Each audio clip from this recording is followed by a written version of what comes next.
It's going to be all right. I'll get you help. Kitty saw her mam's half-opened eyes fixed on the newborn baby in the crook of her arm. Quickly now, she moved towards the infant. Its tiny mouth was puckered, searching for sustenance. Kitty reached towards her mother's hand, taking it in her own. She let out a small cry of shock. Her mother's hand was as cold as a stone. The dawning realization that her new sibling's quest was futile was starting to overwhelm her, and she dropped her mother's hand, unable to bear the coldness from a hand that had once been so warm. The hand that had stroked her with such tenderness, that had held her own reassuringly thousands of times. The motion seemed to distress the child further, and even in her fear, Kitty still took in the fact that the infant was a little boy, his face screwed up in frustration, and whose cry was growing more strident with each breath. "Ma'am! Ma'am, wake up!" Panic screamed through Kitty's mind and body, even as she shook her head in denial. She wanted it to be 5 minutes ago when everything was fine. She stood rooted to the spot, her hands trapped under her arms, hugging her body, her legs refusing to move. "Ma'am!" Kitty's trembling voice was barely above a whisper as she began to shake uncontrollably. The thought that her beloved Mam was dead was too much to take in. She would get the doctor, and he could give her something to make her better, couldn't he? "No," she groaned in despair.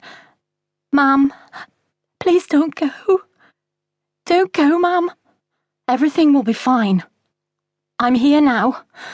I'll be good."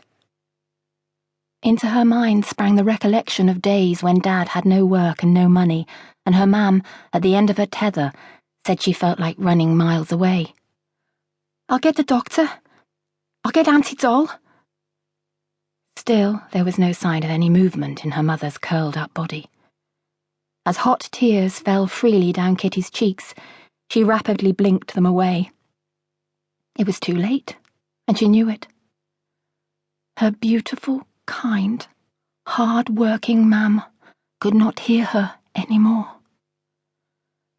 Kitty lifted her mother's marble-cold hand again and curled its icy fingers around her own. She held it to her face, and then gently bent down and kissed her mother's soft cheek. Her hair around her face felt like the softest down. Desolate, Kitty knew without a doubt that her cherished, much-loved mother was beyond anyone's help. What was she going to do now?